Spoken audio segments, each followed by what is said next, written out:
Hello everyone, कैसे हैं आप सब। आज बात करने वाले हैं रेड अलर्ट 11 स्टॉक जो डुबा सकते हैं आपका पैसा। आज की वीडियो जहां हम इस 11 स्टॉक की बात करने वाले हैं, उस पर सिर्फ दौड़ कर ट्रेड ना करें, क्योंकि वो रिकमेंडेशन नहीं है, बल्कि समझकर जानकर अवॉइड करें तो ज़्यादा बेस्ट रहेगा।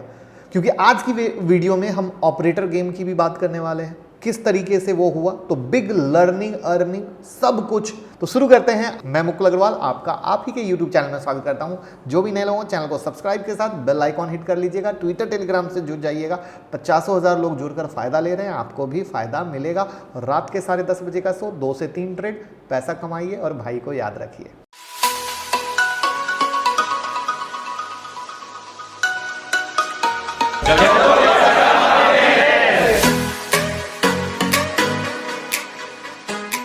तो देखिए क्या है कहानी। जैसा कि मंडे को मल्टीप्लेक्स हो, रिटेल चेन हो, होटल के शेयर हो, वहां पर आप मंडे से लगातार आज तक गिरावट देख रहे हैं। रीज़न कोरोना वायरस, जहां पर स्टेट वाइज चीज़ें एक्शन में आ गई हैं, बैन में आ चुकी हैं, मिनी लॉकडाउन हो चुका है। महाराष्ट्र गवर्नमेंट ने सबसे ज़्यादा एंगल पे सख्ती दिखाई है और महाराष्ट्र गवर्नमेंट इस मामले में इंडियन इकोनॉमी में एक बहुत बड़ी भूमिका एज अ रेवेन्यू के तौर पर निभाती है। और वहाँ पर जब एक बड़ा रेवेन्यू की भूमिका निभाने वाला स्टेट ही जब बैन के कंडीशन में आए, तो ये 3 सेगमेंट ऐसा है जहाँ पर सबसे बड़ी मार पड़ती है, जो आपने पिछले लॉकडाउन में भी देखा था। मंडे को देश भर में 1 लाख से अधिक कोरोना के केस थे, जिसमें से आधे से अधिक कहाँ से, सिर्फ और सिर्फ महाराष्ट्र से। और जो मैंने आपको कंपनी बताई, उनका रेवेन्यू का बड़ा हिस्सा सिर्फ महाराष्ट्र से आता है। तो जब महाराष्ट्र से आता है और महाराष्ट्र पे ही बैन, तो कंपनी के लिए तो हो गई भैया बुरी खबर। वहाँ पर मल्टीप्लेक्स वालों के लिए तो और भी बुरी खबर।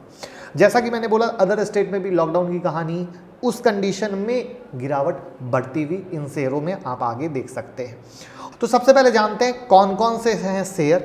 उसमें PVR, SpiceJet, INOX, burger king, IndiGo, Phoenix mill, Westlife development, McDonald वाला, Jubilant food, Indian hotel, lemon tree, Taj GVK hotel. इन सारे के चार्ट भी अभी आपने स्क्रीन पर जैसे जैसे मैंने बोलता गया वैसे वैसे आपको दिखा। वहाँ पर आपने देखा कि सारे स्टॉक 1 बाय 1 अंडर प्रेशर में हैं और लगातार डाउन। अब जो भी मैंने शेयर का नाम लिया, उन सब पर आप लॉकडाउन का गिरावट का इम्पैक्ट देख रहे हैं और पुराने लॉकडाउन को आप याद रखिए। अब अगर एक फाइनेंशियल तौर पे बात की जाए, तो पहले के सारे जितने भी 11 हैं, उसमें से 10 कंपनियां लॉस में हैं, सिवाय जुबिलेंट को छोड़कर। करेक्ट। लेकिन पुराने कोरोना के टाइम में भी जब रिकवरी हुई, तो काफ़ी सारे शेयर इस तरीके से भागे कि जैसे इनके हाथ जैकपॉट लग गया। न्यू इन्वेस्टर ये चीज़ें बिल्कुल नहीं समझते, क्योंकि उनको सिर्फ प्रॉफिट से मतलब होता है।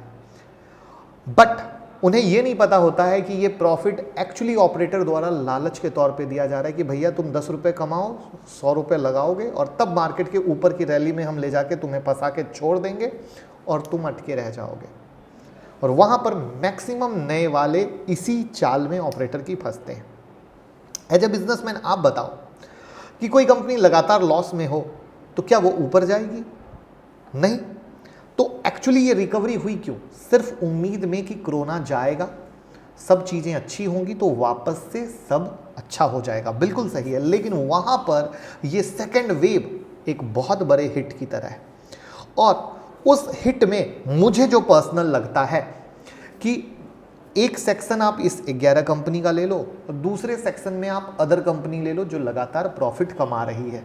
ठीक है, जो दूसरी लगातार प्रॉफिट कमा रही है। तो मेरा ये सवाल है कि जो प्रॉफिट कमाती हुई कंपनी भी है, एज अ रिटर्न भी आपको दे रही है, तो आप पैसा वहाँ क्यों नहीं लगाओगे? क्योंकि मेरा तो मानना है मैं पैसा सिर्फ वैसी कंपनी में लगाऊंगा क्योंकि वो भी रिटर्न दे रहे हैं, वहाँ पे आपका पैसा नहीं फंस रहा है, ऐसा मेरा मानना है। तो हमारा ये कहना है, एज अ जो 11 स्टॉक मैंने लिए हैं, इस पर फिलहाल इंट्राडे में दूर रहें। क्यों? एक दिन ऊपर एक दिन नीचे, इन चक्कर में आप फंस सकते हैं और इंट्राडे में आपका स्टॉप लॉस हिट होगा, क्योंकि मार्केट न्यूज बेस पे रिएक्ट करेगा। कोरोना केस बढ़ा, कोरोना केस घटा, यहाँ लॉकडाउन बढ़ा, यहाँ लॉकडाउन रिलीफ मिला, तो आप फंस जाएंगे। बेहतर रहेगा स्विंग और मोमेंटम इन्वेस्टिंग का इंतजार करें किसी बड़े ब्रेकआउट पे, और वहां पर पैसा आपका इन्हीं सारे शेयर में जबरदस्त बनेगा। यानी मौके और चौके के साथ कब किस में किस तरीके से ट्रेड करना है। तो मेरा पर्सनल मानना है, जो बात मैंने लास्ट टाइम भी कही थी इन सब शेयर के बारे में, जब लॉकडाउन हुआ था तब भी मैंने यही कहा था कि ऐसे शेयर में इंट्राडे की जगह जब जब मोमेंटम ब्रेकआउट या स्विंग का मौका मिले तभी ट्रेड कीजिए। लेकिन इंट्राडे में न्यूज बेस पे आपका सिर्फ और सिर्फ मैक्सिमम लेवल पे इन स्पेशल शेयर में तो आपका स्टॉप लॉस हिट होगा ही। तो ये मेरी बात, क्या आप मेरी बात से एग्री करते हैं? तो कमेंट बॉक्स में ज़रूर बताइएगा कि आप ये 11 शेयर से एग्री करते हैं या कोई और नाम आप ऐड करना चाहते हैं। तो बस लोगों के साथ शेयर कर दीजिएगा, उन्हें भी फ़ायदा हो जाए, और प्यार देते रहिएगा। Thank you so much.